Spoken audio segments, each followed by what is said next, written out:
Hello and welcome to the podcast, 10 Lessons. It took me 50 years to take to. Hello and welcome to the Want me to podcast. do this for you? Yeah, Hello and- maybe you could introduce yourself, maybe easier. Let's try it again. Hello and welcome to the podcast, 10 Lessons That Took Me 50 Years to Learn, where we dispense wisdom for your career and your life. My name is Duff Watkins and I'm your host. Today our guest is legendary cartoonist Bob Mankoff. Bob is a guy who started off okay in life, comes from a good family, had a good education, and somehow just took a strange turn and ended up as a cartoonist. Bob, how does anybody end up as a cartoonist? Well, I was draft dodging for a while in the 60s by going to school and then eventually going for a PhD in psychology. And I was on the cusp of my PhD, but it was the world's longest cusp. And I never finished it. And I had, in New York City when I was growing up, there were a number of specialized schools. There was the Bronx High School of Science. There was Brooklyn Tech for engineers, and there was a high school of music and art for musicians and artists. And these were schools that you actually had to get into, you know? And I lived in Queens, and the school was in Manhattan, and I showed my portfolio because as a kid, I was always drawn. Started to draw sort of funny pictures early on, and I got into the High School of Music and Art. And so that was sort of the start of it. But once I got into High School of Music and Art, they had selected the best artists from all over the city, and I was definitely not the best artist from all over the city. And so I sort of took a 10-year detour, partly helped by the 60s. But happily, all those people who were better artists than me ended up being dentists. And it worked out for me. But I had drawn early and I had drawn funny things. And I took this detour in the 60s, Vietnam War, avoiding it, getting a PhD, almost PhD in psychology. And then at 30, I heard the clock tick really hard and fast. And I said, you know what, I'm going to do this. And I just dropped everything. A fire burned in my head. I had all these ideas. I told you maybe that in 67, when I really got out of college, I went around to magazines in New York and I had done 27 cartoons. And I thought 27 cartoons is the most cartoons you can do in the world. And I got them all rejected. And that rejection at that time floored me enough that I didn't go back. But long story longish, that's sort of how I got to be a cartoonist. Oh, by the way, I'm funny. And I can draw. That helps. Yeah. And I can't do that much else. So, well, let me explain to people. Now, you submitted 500 cartoons to the New Yorker, which is like the standard in the United States and maybe in many other Western countries. And 500 before you got one accepted. Now that turned into a 20-year career as a cartoonist for them. Then another 20-year as editor of the cartoon department or whatever it is. Sure. And then you let them, went to Esquire, wrote some books, started some businesses, all that sort of stuff. So you've had quite an esteemed career in it. You know, we've had two people on the show, Bob, who wanted to be astronauts. We've had CEOs, ambassadors, but we've never had a cartoonist before. So we're making history. Yeah, well, I actually wanted to play center field for the New York Yankees, but that didn't pan out. And I got good feedback almost as starters when I became a cartoonist. I wasn't getting into the New Yorker, but I was getting published elsewhere. So first, I think if that didn't happen, I wouldn't have continued. But the fact that it's an enormous kind of validation. Remember, this is 73, 74, that this magazine doesn't exist in a Saturday Review of Literature, and the editor there was Norman Cousins, who was sort of a big deal literary guy, wrote a book about humor and medicine. And the fact that, you know, all of a sudden you go from nothing to being in a magazine, to seeing your name there, shows you can do it. You know what I mean? It shows you, and I think we mentioned this before, if no one anywhere at any time for whatever reason, will open their wallet to pay for your work, you probably should look for other work. But right away, I found that, you know what? Some people would pay me for it, and that was a huge, huge charge. Mm. And then I had to forget about the odds. I mean, I didn't say this is one of the lessons, but there's sometimes where you have to, hey, what are the odds? This doesn't make sense. And when you're young or youngish, you have to say, fuck the odds. It's a long shot, but fortune favors the long shot with enough effort. Doesn't mean it's going to happen, but you know what I mean? And so that's the fact that I got some feedback. And also, I think I said to you, I mean, one of my lessons was more harm is done by respect than disrespect. I mean that in general, even in terms of satire and all sorts of things. Authority has enough things going for it. You know what I mean? It's got the Yeah. trumpets, it's got hail to the chief, it's got everything. You don't have to respect authority. That's its coin of the realm. Well, let me We have to undermine them. let me cut in there and get to the lesson, because I think your career is a testimony of persistence and perseverance. The first lesson you talk about is work in batches of 10. And really, the more we talk, it's work, think, and live in batches of 10. So what do you mean by that? I mean, quality comes from quantity. Writers will tell you they're not writers, they're rewriters, and writing over and over again. And so almost everything you do is something that you will get better at. And so one of the things is very hard to judge your own work. But the only way to really judge it is for that to be a lot of work to judge over time. A lot of work. You know what I mean? You do one cartoon. Okay, I judge that. When I come back the next day, I judge it. I'm still judging the same thing. And so quality comes from quantity. Creativity comes from quantity.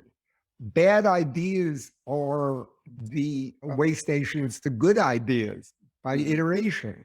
If I'd say, I mean, I think that another thing I said, our originality was overrated. So often when you do something which has been done before, but slightly different. It's not that really much better, but it's a little bit different. It's different enough so that it makes somebody laugh. So when people ask me, well, how do you know this is different enough from that? I said, well, because you saw the other thing, you still laughed at this. Okay, it's different enough. But by gradations, you can move from these differences to something that's completely original. But to do that, you have to have produced a lot of stuff. You're not going to, if you try to be original from the start, you'll be original in a mannerist way as an affectation. But sometimes you can get to a kind of originality, your originality or your voice. So that's the other thing. Why do 10 things? You'll find out who you are in this medium. And you can't find that out except by lots of work. Jack Siegler is a great cartoonist from New Yorker, passed away a couple of years ago, said he didn't think he really learned how to do it till he had done 3,000 cartoons. So that's the lesson. 3,000. 3,000. So the point is, I mean, you were saying to me, or I read it somewhere, that most ideas are bad. 9 out of 10 things that we try fail. So you have to think in terms of, well, batches. Yeah, most ideas are okay. Bad is strong, and most ideas might be bad. Then you have the subset that's mediocre. Then you have the subset that's not good enough, not bad at all, but not there. So you have to get in a field of talent to the apex of ideas. And that's why, by that definition, they're bad or not good enough. I just had people send me all the time, hey, I'm so-and-so, I write comedy. Do you have a cartoonist who, here are some of my gags? I didn't get back to this guy yet. And I'm never rude. I'm never rude. If I go to the Midwest, I'm automatically rude because I'm from New York. Can I get a second opinion on the rudeness?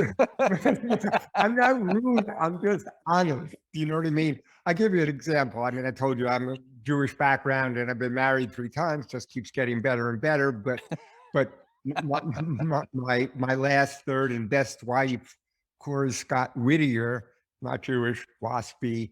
And so when we were courting or dating, she said, "Why are you arguing with me?" I said, "I'm not arguing, I'm Jewish." And so what I'm saying, I'm actually I like to mentor people, but I like to tell them the truth, which is, and not be mean, but blunt. So the guy will send me cartoons and I'll say, they're okay. In other words, they're not terrible, which is actually a big leap from all the ideas that are terrible, but they're not good enough. I'm just saying they're not good enough.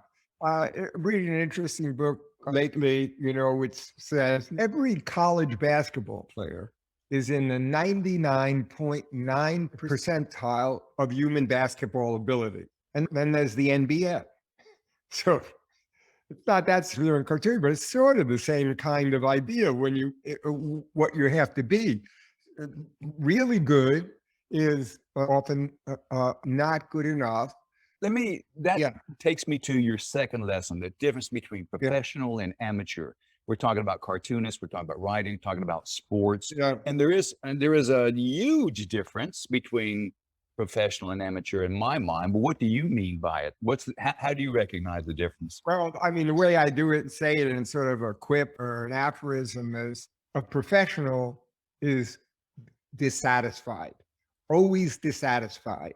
They always, it's never like, oh, I can't believe it. This is so great.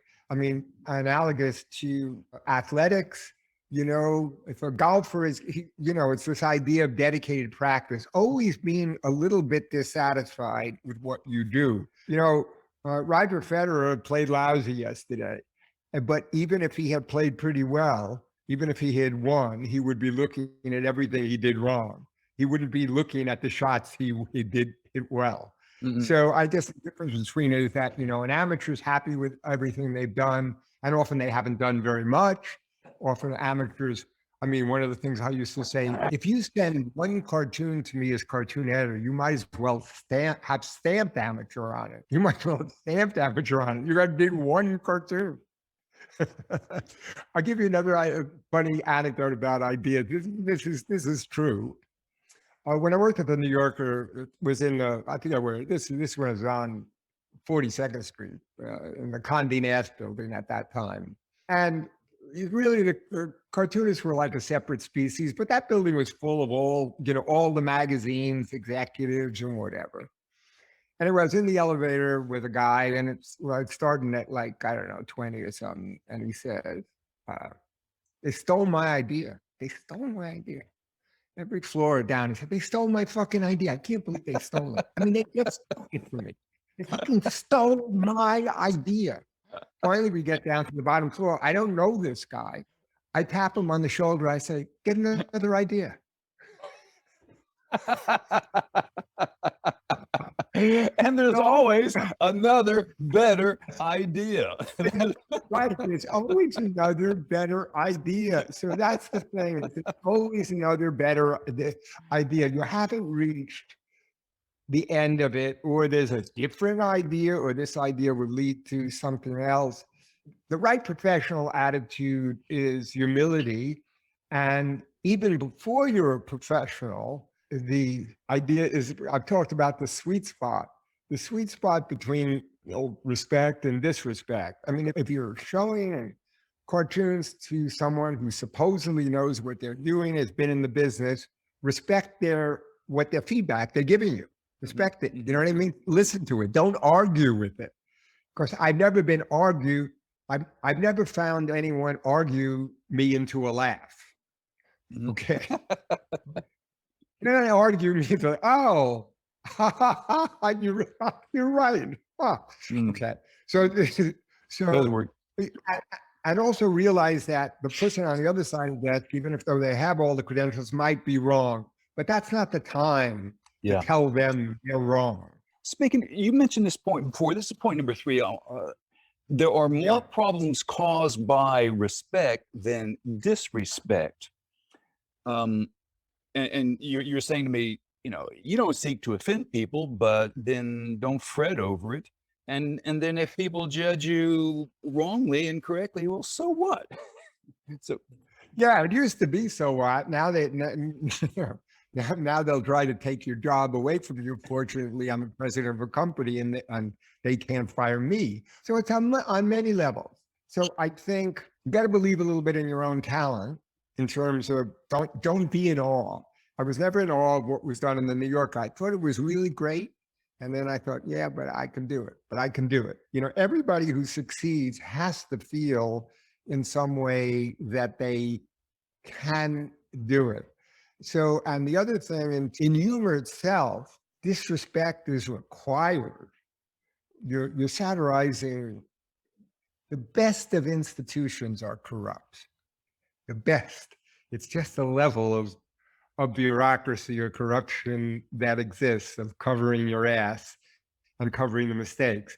Fortunately, in democracies, sometimes there's the balance where it works out, but you'll always find the rot there that is just what it is. So as a humorist, you're there to expose it. You're not there to praise it.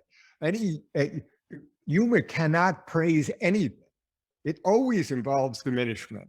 It doesn't elevate. Its whole purpose is to bring down a notch, whether it's politicians or the professions in which it's satire, or even ourselves. That's the point. And so that's why I say disrespect is good on that. In terms of offense, you know, that's a huge problem now, in which it used to be people who said they were offended, and then I'd say, then what happened? Did you have lunch? Did you sleep okay? Sure, fine. Now they're saying they were microaggressed and have experienced trauma. We used to call those hurty feelings, Bob. Now it's trauma. Yeah, right. Hurting feelings, but it's often not even their feelings are hurt. They're wise, but it's the other people they're protecting whose feelings that they're protecting from being hurt. And really, it's good to have your feelings hurt. That's what they're for. That's why it's bad to have your body hurt, but it's okay to have your feelings hurt. That's about sticks and stones will break the bones, but name just a little bit of resilience, a little bit of resilience. All right. Point number 4. This is important, I think. Talent is the ticket, but that's all. It gets you in. I love sports and I play sports, and I think it's a wonderful foundation to think about things, especially like that. Whatever you've done in sports, like one of the sports, I play basketball and I play table tennis, and they're reasonably high level. But where I play is at a club here in Westchester, which is the biggest club in the Northeast, and there are professional tournaments every month. And you see these guys who were raised in China, who were born in China, live here now, who had trained 8 hours a day. And when you talk to any of them, they were selected. They didn't just train out. They were given tests, all sorts of weird coordination tests to show they had the ticket to benefit from 8 hours a day, 8 hours a day on footwork, 8 hours a day on every single thing. So there's always talent, let's say in terms of being funny. Now, I wouldn't even go in to say whether the talent is, inborn or learned, but it's obviously a combination of both in sports. But in humor, I think it's something that has to happen very early for you to have this kind of mind, for one reason or another, that learns very early how symbols are manipulated, how ideas are manipulated, that has part of your mind that's processing things in a different way. And so that when you say, well, can people be taught to be funny? Well, everybody has learned to be funny. Everybody who is funny has somehow learned it in some way, but they started learning it very early. They started learning it very early. So the sports analogy is this. You want to take up skiing at 15? Good luck. You never get into the Olympics. Doesn't matter how many hours you put in. So you will find out, and it's important to measure yourself in that. Once again, since I've played sports and have played, with different levels, whether it's pickup or at the club there, I've seen up close what professional looked like. You can't tell if you can hit a baseball by going to a batting cage. You know what I mean? And it's interesting also because the internet tells us a lot about talent. For instance, I can do Rubik's Cube. I sort of looked at it, I learned it. It takes me a minute or two. Hey, there's a kid in Japan who's doing it blindfolded in 11 seconds. Okay, he's got some other talent. It wasn't just practice. There was something there. Same thing with chess and all of these things. So talent's just your ticket. It's your ticket to the 10,000 hours, the 20,000 hours, or whatever. So the question is, do you want to punch that ticket? Most people don't want to punch the talent ticket. They don't want to punch it because that's the other side of it. The talent doesn't get you in. It's a ticket for all the work. It's a ticket on a train that isn't a free ride. So that's that. Well, and that's what I found out also in terms of people who even wanted to be cartoonists and did have talent. They didn't want to punch that ticket, really. They didn't want to work that hard. It's another thing that I found out. I was very blessed to have parents that didn't care about this too much. They were older and they had been through Depression, World War II. I came along late. The fact that, my mother would put a mirror up to my mouth and I would fog up. That was like good enough. He's breathing. And that's fine. And, I didn't have to get outstanding. Satisfactory was okay. And so I could go my own way. They weren't praising, they loved me, but they weren't praising me all the time. We have a whole generation of people now raised on praise raised. As it's like the snowflake generation. As soon as they hit resistance, okay, they're the most talented kid in Peoria. And they come to New York, and that's where all the talented kids are coming, or any of the metropolitan hubs. And now they're up against everybody else, and they haven't experienced rejection. So I think the fact that my parents didn't hover over me in that way and didn't praise me, in fact, always were just like, because of the times they grew up in, they thought that the best kind of job you could actually get was a civil service job where they couldn't fire you. And this, it was a funny story because I decided to become a cartoonist after I quit, my psychology. And I told that to my parent, my mother and father. And my father looked at me sternly and said, they already have people who do that. I said, yeah, I don't see any help wanted ads in the magazine saying cartoonists wanted. But I said, besides that, one of them might die. And then all I got to do is read the obituaries. As soon as a cartoonist dies, I'll be right there. So, but here's the other thing. I didn't put this in a lesson. So still my parents supported me. In other words, so when I quit to do that, I mean, the big thing was always, why can't you do something else then? So you have something to fall back on. And I'm totally against falling back on anything. I'm totally against falling back. If you're going to go for one of these things, go for it. Because otherwise your mind is going to be divided and you're going to be amazed at how quickly you're back to where you need to fall back to. But they supported me. Of course, I really wasn't making money. And my father, who had done pretty well, would send me $200 a month. You know what I mean? So, in other words, they still backed me. And that's the thing I would advise also.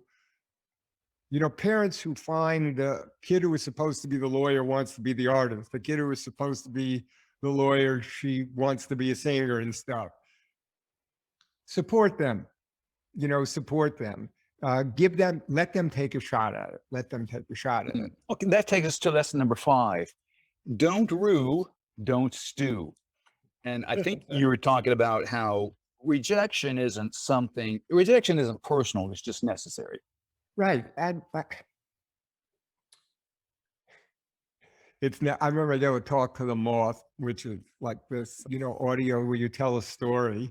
about, and I told a story about, about rejections, about the benefits of rejection in terms of building your resilience, in terms of perfecting your art, in terms of uh, understanding that the world is not your oyster, especially when you're young and you come at it and everything. And it's been pretty much a glide path from you, especially if you've had a good education and all of that and done well.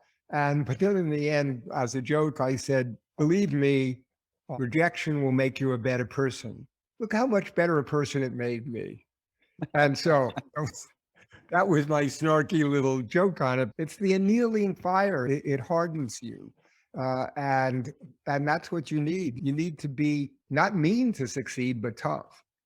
You reminded me of a joke, talking about your parents. Leo Buscaglia was a psychologist who wrote a bunch of popular books in the 80s or 90s. And where he's raised in Italy and he decided he wanted to go see the world. His parents said, Leo, don't do it. And he said, but he did anyway. So he traveled around France and Italy and he studied at the feet of Jean-Paul Sartre. And eventually he ran out of money, as a kid would. So he cobbles enough money together to sends his mother a telegraph and says, Dear Mama, starving Leo. And he waits around all day for the reply to come back, and it does. And the reply from his mother was, Dear Leo, starve Mama. And and it's that sort of, and he said it was the best thing for him because it forced him to go to that next step in his maturation and his individuation as a person. I can only hope that it's true. Well, yeah. Well, I mean, but it's funny because parents, it's interesting. They'll say one thing, but they really believe another. The thing, I don't know, in my group anyway, my mother would say, we don't care what you do. We don't care if you're a garbage man, as long as you're the best garbage man. And I said, Mom, in the city of New York, you have over 12,000 garbage men. That's hard. I'll go into cartooning. Yeah. And That's okay, so don't rue, don't stew when you encounter failure. And you said to me, your signal must be louder than the noise because, there's a lot of noise out there in the world and it's a very competitive, everything is competitive nowadays. Right. So there's lots of noise, lots of static, and it's very hard to have a unique signal. And that also comes out of work. It's dependent on the level of success. As cartoon editor, I might buy a gag from someone because a gag stands by itself. And sure, that's great. The person got in the New Yorker, but are they going to continue to produce? And is there a particular voice? Is there a sensibility? Is there something different about what they are doing? At least different enough so that they have a signature way of thinking and drawing, because that is part of the pleasure. Part of the pleasure of anything really is the human context. You get to know this person, this cartoonist. You've enjoyed them before, this comedian, this singer. So everything they do is not anew, right? It has the whole penumbra of their other things and that builds in, but only if you have a unique, if it's all generic. You can have, you could have generic good jokes, but they just remain generic. So you don't get that extra level of pleasure you get from voice, from personality and all of that. I mean, it all comes down to work and, it's not just the work of producing the thing. It's the cognitive work, the cognitive lift of devoting your mind space to doing it. So you have to do a lot to find out what it is you do. And you have to think a lot just to end up doing anything. So a lot of times it doesn't look like you're doing anything. A lot of times you're not doing anything, or it doesn't look like it, but your unconscious is doing something because you're focused. So one way I put it is boredom is really important. If you're not bored, you shouldn't be entertained by something. Look, most of the time you're not going to have ideas. Okay. So what is the other time? Well, you're trying to get ideas. and nothing is coming and you're bored. In other words, you're unhappy.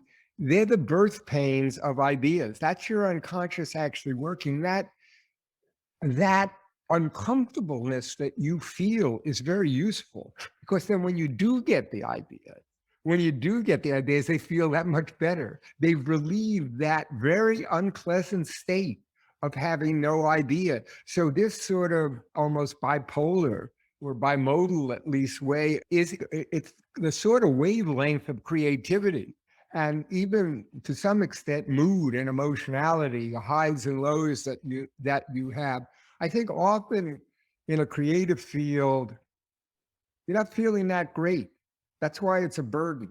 It's a burden to be in that field. It's like you produce the thing and now you're back to where you were, sort of. I mean, there are tricks and there are all things you could do, but often you're stymied at any particular moment. So at any particular moment, you're actually not a cartoonist. You're just like everybody else. Most of the time, you're not a cartoonist. You don't have an idea. So where you're better is that 100% of the time, the other people aren't cartoonists. So the fact that you're a cartoonist 2% of the time is enough. But I don't even like to hang out mentally with all those other people who aren't cartoonists 98% of the time. Get lost. So I mean, I'm making jokes about it, but it's absolutely true. So one of the things about getting ideas is it's important not to be overstimulated by the outside. That's why you go someplace. That's why you have a studio. That's why it's a horrible environment now in some ways, because you can constantly be distracted by like everything that comes down the pike. You know what I mean? But I mean, it's interesting when people try to think, they often close their ideas. They try to their eyes. I mean, they try to reduce stimulation. So when you look, you have stimulation, and of course, you have stimulation naturally all the time. I never got ideas at parties. I was at a party, I was talking and stuff, but all that experience is filtering through. And then when you eliminate that outside stimulation, it's your inside stimulation that will make the connection. Point number 6, and you mentioned this before, originality is overrated. Yeah, it depends on the field. If the field is the only thing about it is that it's original, and that's often the field in art, and which is bullshit, but that's just me. Kid from Queens saying, "Yeah, okay, I've never seen it. I don't know, for some reason you decided to." Julian Schnabel to take plates and throw them against the wall and glue them on canvas, I guess. But what I mean is that popular forms, songs, and theater and movie and humor is based on previous forms. It's always within the cocoon of familiarity that you make something new. For someone who's never seen these forms, everything would look pretty much identical in terms of pop music from any decade. If they hadn't seen it. If you took someone from the 18th century and you played Beatles or Elvis Presley or Sam Cooke, they'd say, well, it's pretty much all the same, isn't it? Just like if you don't know anything about classical music, it pretty much sounds all the same. So I'm saying once you know that, you work with those forms. You work with the classic tropes in cartoons. It could be mountain climbers, desert island, couples in bed, wise man on the mountain. All of those things are done before, and people will see them just like most jokes have a form before. And that's what people like. It's your job often within a form to create some novelty that works. And that is very hard. It does give you a leg up in that you know where to start. And from that, you may gradually get to something that is very different from that form, but only by, I guess it's the old saw, you've got to learn the rules to break the rules. You've got to learn the rules to break the rules. If you don't know it at all, it's really easy to create something no one has ever seen before and you think is funny, and they'll say, what? You know what I mean? Well, I know that in business, when companies create products, if the product is too original, if it's too exotic, if it's too foreign, if it's too far, if it's too much, the consumers won't buy it because there's no connection. They don't relate to it. It just seems more of an oddity to them. And businesses have learned the hard way. The way you put it was originality must be born within the cocoon of familiarity. There must be some sort of Right. Yeah, for popular forms. But there is real originality that we don't respond to immediately in art, and then eventually we do.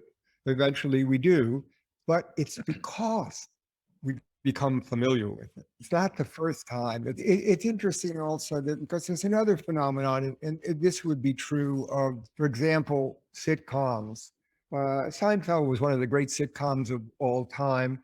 You know, a friend of mine said, "Hey, it's funny," and I saw it. I said, "Yeah, it's okay. I liked it." yeah. But I didn't like it nearly as much as I was going to like it once I became familiar with it.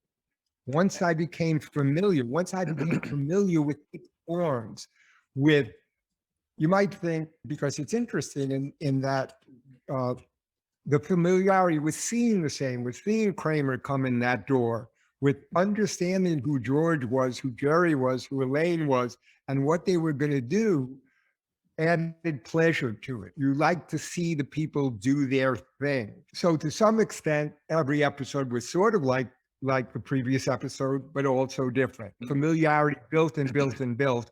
And anyway, so that's what I think. Lesson number 7, appreciate when good is good enough. Well, I mean, in business, I've found that, I've got this website, cartoonstock.com, plug there.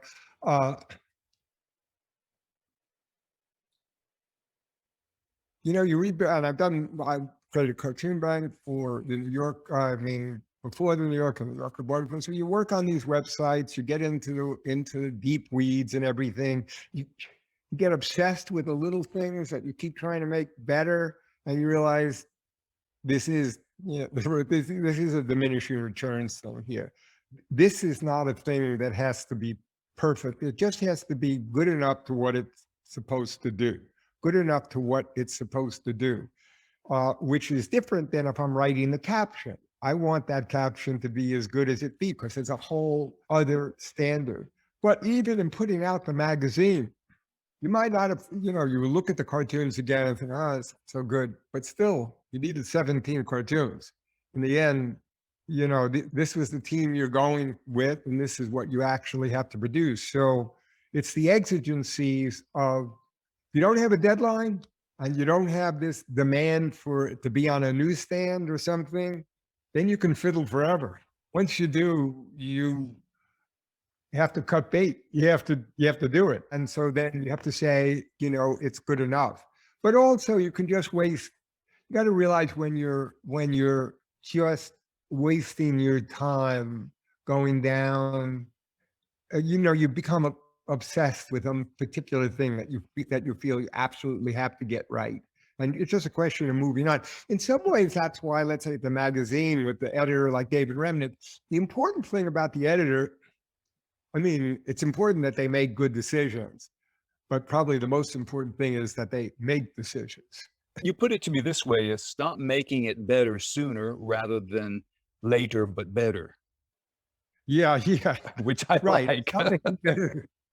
Well, yeah. So I had put it better before, but stop making it better sooner. And so right in your mind at the beginning, have that idea, right? That you can stop this now, because otherwise there's a kind of momentum. There's a kind of apparatus you may have arranged in some sort of business that people have said. You said, okay, you're supposed to, okay, would you please, when is that?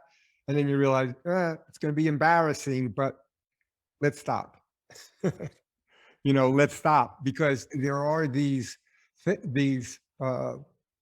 social networks that you set up and sort of pressures on you in terms of, but you said we were going to do this. And you're not a politician. You can say, but it was a bad idea. I changed my mind. That's hard for people to say, hard for everyone to say, right? To say, oh, the idea I was so excited about that was a good idea is bad. Mhm. It never happens in politics, and it rarely happens in business. But it could happen in my business because it's not a corporation. And in corporations, I think it's the last thing in the world that can happen. Unfortunately, yes. Admitting failures or mistakes seems to be against the grain for some reason. Well, let me move on to lesson number 8. We're talking about recognition. Find your sweet spot of fame. You were mentioning sweet spot earlier. Yeah, I mean, I told you this anecdote when I was on. Uh, it was a Nightline show about when I became cartoon editor in '97, and my daughter was, I think, 6 at the time, and she was there. She said, "Daddy, are you famous?" And I said, "To someone who's famous, I'm a nobody, and to a nobody, I'm famous." And so and I said, that's not a bad sweet spot to be in. I didn't tell her that, she was only 6, but where you don't feel famous, but you get some cred for being known. It helps you. It's a card that you can play. It's a card that you should play. I play the card. I was cartoon editor of the New Yorker. That to some extent why you have me on this podcast. And that's a nice amount of credibility to have, but it's not overwhelming. It doesn't distort your life in any way. It makes people admire you, but not so much that it's creepy. They're not like fans of celebrity. I don't have to worry about anyone stalking me. I've never heard of a So cartoonist being stalked. That's true. That's a good point. so I think that's a good thing and that's also a line of when it's a good thing to be known. It's a good thing to have some degree of renown and tiny bit of celebrity within a small world. But that's plenty good enough so that your life doesn't get distorted. I feel sorry for people who are celebrities in a way. They have so far to fall. They have so far to fall. Whereas if you're a little thing and you wrote some books and stuff like that, it's not going so good for you. Well, it was never that high to start with. You can still be a normal person. Does the sweet spot hold true for wealth as well? I think absolutely. Absolutely. The amounts of wealth we have some people having are bizarre and distorting. And I mean, probably not good for society either. I would think absolutely, because then you become a king. You know what I mean? A king, and it's a bad, heavy handed for the head that wears that kind of crown Mm. and everything. You don't have a normal life anymore. You're not normal because of where you put in. And also there's nothing you can spend it on. So I do think, I mean, and probably I think there's studies that show sort of the curve of sort of a certain amount of money does make you happier, but beyond that, I'll tell you, because it's a nice house, I have a pool, the lights at night that weren't working in the pool, they went out. So shit. So we got to replace the lights. Really, $3,000? Okay, fuck. I can. Why $3,000? And like, what do they got to have? Scuba divers go down there and put in these paying for them. And one of the lights to put in there, and they're supposed to change color, like a little show. And I'm in the pool. At that point, I don't care about it. And my wife says, they're not changing color. I said, oh, yeah. So look, even there, now I found my way to be unhappy because I had $3,000 to spend on these silly pool lights that aren't working. So imagine that you're enormously wealthy. You got the 800-foot yacht that somehow the balls in the bowling alley aren't coming back the way they were supposed to. And now you're totally pissed. Look, I didn't fucking get this bowling alley on my yacht, so it wasn't going to work. I don't care if I don't bowl. That doesn't matter. It's the principle of the thing. I want my yacht bowling alley to be perfect and certainly better than Bezos's yacht bowling alley. Yeah. Right. Yeah. So I think that, you will find really, really unhappy, wealthy people because of and in a way that sort of blends over to, be careful what you care about very much. Anything that you decide to become a connoisseur of, you're going to mostly be unhappy with. It's never going to, if all of a sudden you're a coffee connoisseur, almost every cup of coffee you have is going to be shitty. Really, it's terrible. You just, you go there, I don't know, it had body, but I didn't like the notes. All of a sudden that's coffee. When I grew up, everybody just drinking coffee. But now, because I'm already in that place because we had the little Keurig thing, it broke. And my wife said, why don't we use the French press? I said, okay, let's use the French press. And then, this is better. Now I can't go back. I can't have the other coffee. Now I've always got to have the French press coffee. In a way, it's like all of these things are, Jack Siegler had a funny cartoon in which there's a couple on a road and you see the road sign that says, enchantment, the gateway to disenchantment. And, but it's true. It's true. So it's true. So so there it is. So I guess that's my idea. Look for the sweet spot when good enough is good enough. You know what I mean? And I just thought of this. I don't even know what it means exactly, but I do think through this humorous lens is sometimes treat yourself to something really bad. Don't treat yourself to something really bad. You think that coffee Keurig is bad? Have some real bad coffee. Now it won't seem so bad. Instead of constantly looking for better, sometimes shift your perspective, move it around. To recalibrate your taste. Yes, I can see the logic in that. Yeah, recalibrate your taste. All of a sudden I hardly smoke cigars. Every once in a while I do. And I went to the cigar place and I like these David Out cigars because I like the way they burn because they burn completely perfect. And so now I'm a guy who can't smoke a cigar that the ash doesn't look right. Because the ash doesn't look right. You're a Connecticut shade on the outside kind of guy, Bob. I can tell. Yeah. That's the kind of cigar. And then I said, shit, really? $27 for a cigar? This is getting a little bit out of hand. You know what I mean? It's a little bit out of hand. And so anyway, so that's, I think, all related. So that takes us to lesson number 9. Play the cards you're dealt, but know the game you're in. Right. I was dealt the card of being funny. And I played it. So I didn't really have 2 choices to play it. I could have done stand-up, which would have been a little hard because I was a little bit older than most of the people who got into it, being born in 44.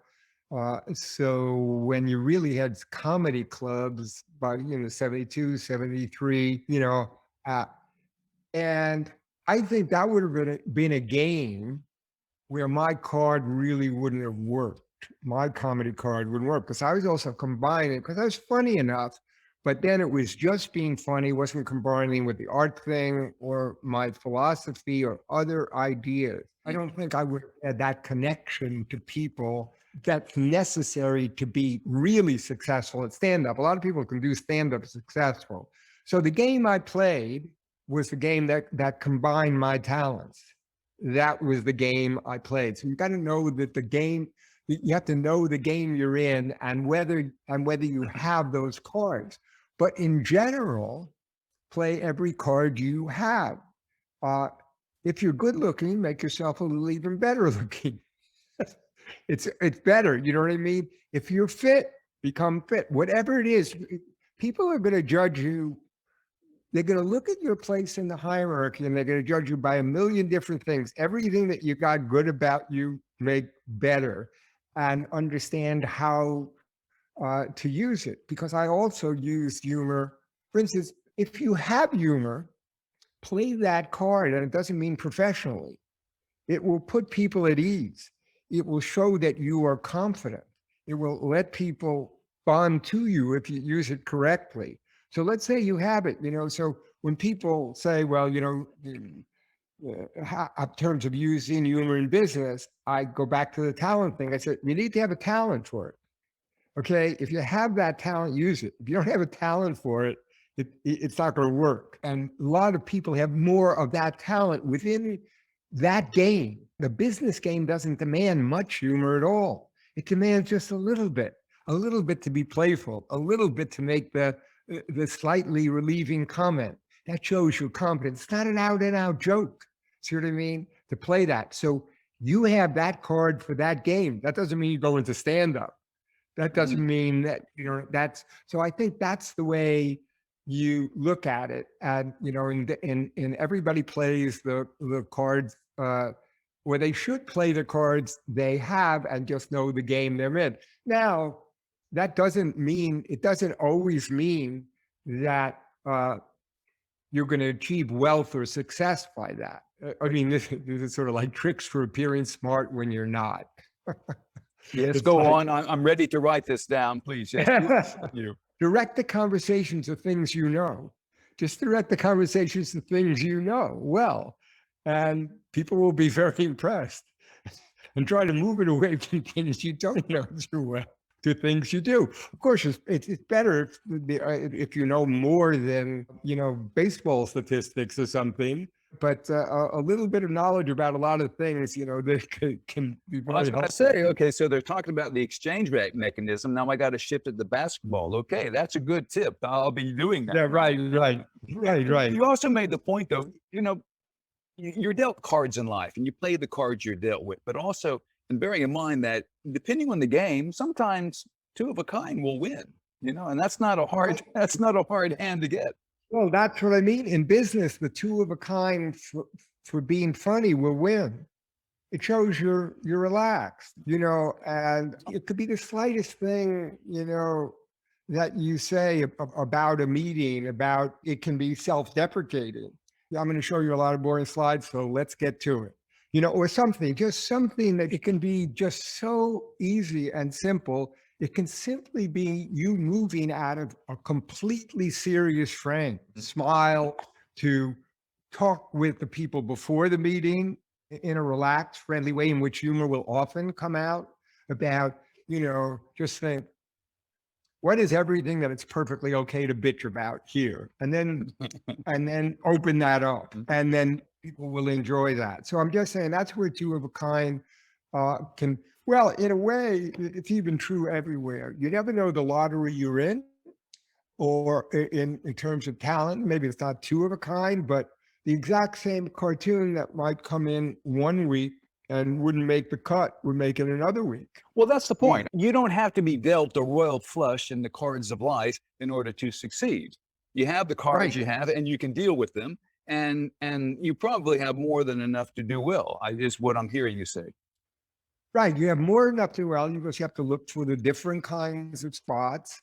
It could be businesses. It could be, I'm not right for this corporation, but maybe I'm perfect for a smaller organization. So I've had exactly that same situation where there was an employee who really took a lot on himself and did a good job, but took so much on it, and things didn't necessarily work out, and it wasn't really his fault.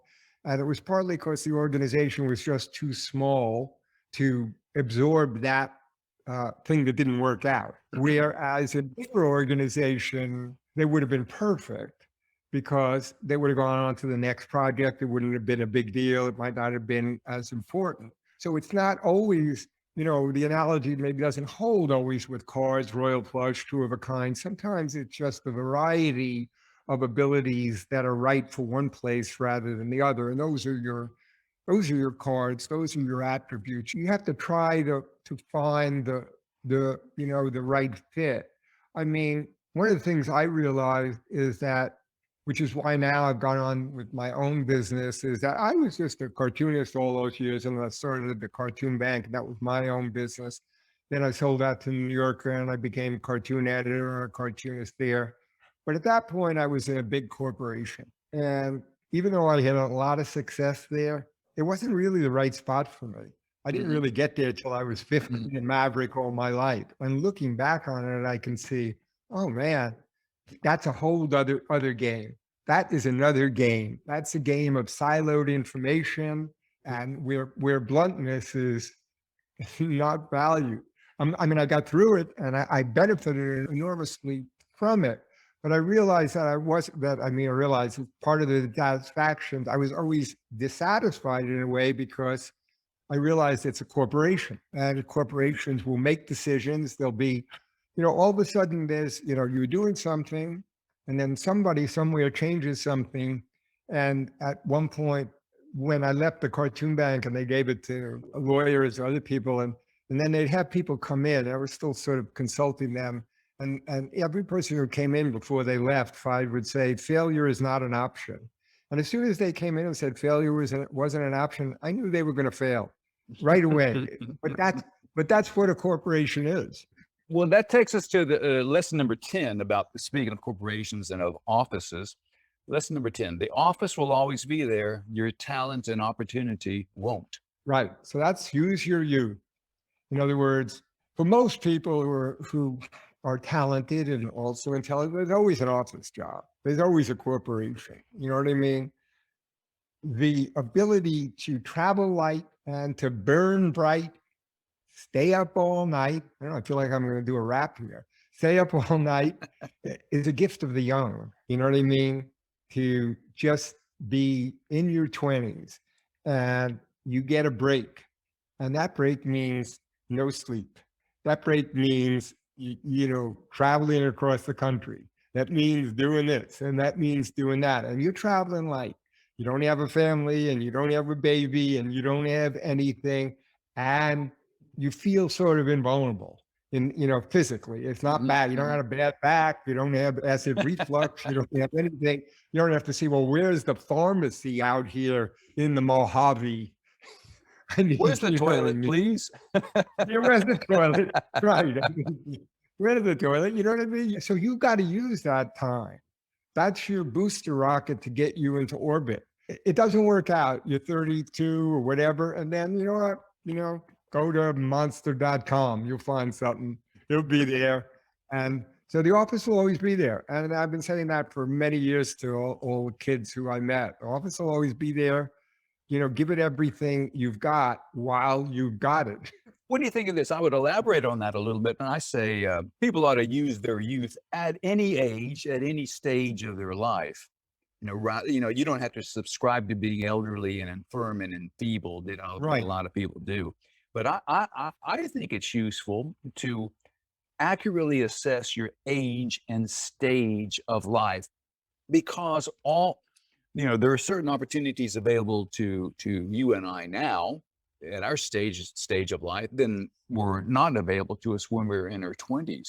So each age and stage brings something new and novel and good. Okay, so here are my 3 jokes. Well, one thing is humor helps you cope with getting old. So when I was 70, I created these 3 jokes. Not cartoons, just jokes. I said, I'm 70. The good news is it could be worse. The bad news is it will be. I'm 70. The good news is 70 is the new 50. The bad news is dead is not the new alive. And I'm 70. And when you're 70 and you're a guy, you wake up stiff everywhere but where you want to be. So I think you're right, though. But I'm saying that in a way. But it is important to understand. I think you're right that the standards, things you do, that's the way you spend your time. Your time is limited. You're mortal. The time is limited. How do you want to spend it? You know what I mean? How do you want to spend it? So maybe you don't spend it on what you spent it on before. You don't have to hold every standard that you had before and think you're a failure because you're not meeting that. I mean, I ran marathons when I was, 30 pretty well. I'm not going to do that at 77. I'm not going to look at my Apple Watch and say, gee, how come?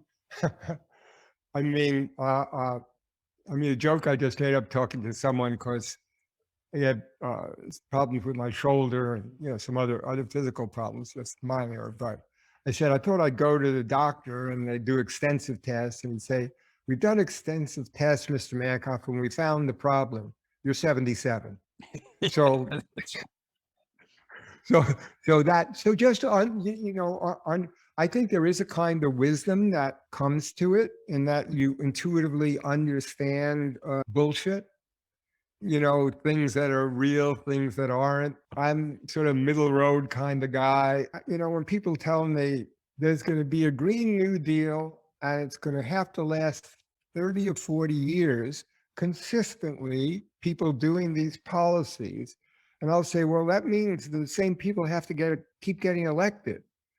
And I have never seen people keep getting elected. How can you think this is everybody who's had experience knows this is a fantasy. Yeah. It can't possibly happen. It can't possibly happen because in democracy, so it's just sort of this knowledge of things you've seen. When people are predicting about the future, and what I know is that I can't remember anybody who predicted anything during my lifetime. I mean, people predict all sorts of things that actually turned out. Yeah, I don't know. yeah. It's unlikely. So I think when you're in the moment, you suffer from, people do when they just had that moment, from chronocentrism. They feel like this is the truth. This is the moment for the first time that people actually understand everything. They never understand anything. And we talked about this a lesson, is that it's a little bit like the disrespect perspective. More harm is done by smart people than stupid people. Much more harm is done by smart people. Yeah. People don't have the leverage. They don't have the power. They don't have anything really. It's smart people who really think that they know the world. I mean, going back to endlessly to my sports analogy, big sports fan. I know a lot of statistics. I know all this stuff. Now, here's a universe we actually have data for. We actually have statistics. We know a lot about it, and we can't predict it. Is the world easier than the NBA to predict? Is the world easier, or are there more variables? Seems like there might be more. And now you're looking at this little universe that you're actually an expert on. If you're a fan, you know more about the NBA than any politician knows about any country. You actually know more. And yet, what happens? So, I mean, that's one of the benefits, I think, that my daughter just says, "You're cranky, that's all." But as if there's something wrong with that, Bob. Yeah. What is he trying to say? Yeah, no, I think that, it's the same thing. You should be idealistic in your youth, or else nothing ever changes. But if you're still idealistic when when you've been through the mill, then you missed the lesson. Yeah, yeah. Well, let's finish up with one last question for you. We've been talking a lot about the wisdom, things that you've learned in life. What is what is something that you have unlearned maybe lately? Something you absolutely positively knew to be true then, but now know is not the case. Well, I unlearn a lot of things just by forgetting them. So as you get older, although I have very strong opinions, like I've just said, I sort of unlearned or unfelt, even as I performatively spout them, I unlearned my confidence in them, a kind of humility. To some extent, I unlearned my egotism, which made me successful. I unlearned that part of it. Or maybe it's really learning. It's learning. I'm not a guy who throughout my life brimmed with humility. So it's unlearning. I would say to some extent, it's unlearning. I can make it more specific. All the tricks, just like I said to you, okay, how to manipulate the conversation, how to make yourself seem smarter, how to in every way, focus so much on my tricks in a way to dominate, to enforce my personality on people or things, to get my way, because it's no longer at my age satisfactory to me. I don't really want to do that. Some of that, when I look at that, was useful to me. Some of it was hormonal, having to do when you're younger and you got testosterone, and you're aggressive. Everything is you want to win. You want to win. And from sports to every single argument. And so I've absolutely unlearned, hey, I don't have to win this argument with my daughter. I don't have to win an argument with anybody. I don't have to win an argument. And that's hard for me because it's natural for me to a part of my mind automatically marshaled my forces, my armamentaric, everything. So I spent a lifetime learning how to always do that. And so I've unlearned that, or, damped it down. You know what I mean? I see that as it got me where I am, but it's not going to get me where I want to go for the rest of my life, to be that way. Okay, we'll finish on that note. You've been listening to the podcast, 10 Lessons It Took Me 50 Years to Learn. Our guest today has been legendary, famed cartoonist Bob Mankoff. My name is Duff Watkins. You've heard from us. We'd like to hear from you. Email us. The address is podcast@10lessonslearned.com. That's podcast@10, the number 10, lessonslearned.com. Tell us what you think. Tell us who you'd like us to talk to. This episode is produced by Robert Hosry and is sponsored by the Professional Development Forum PDF. You can find them online, professionaldevelopmentforum.org. They offer webinars, social media discussions, podcast parties, anything you want, everything you need, and it's all free. Professional Development Forum. Oh, and while you're at it, go ahead and hit that subscribe button. That way you won't miss any episode. And after all, this is the podcast on the internet that makes the world a wiser place, lesson by lesson. Thanks for listening.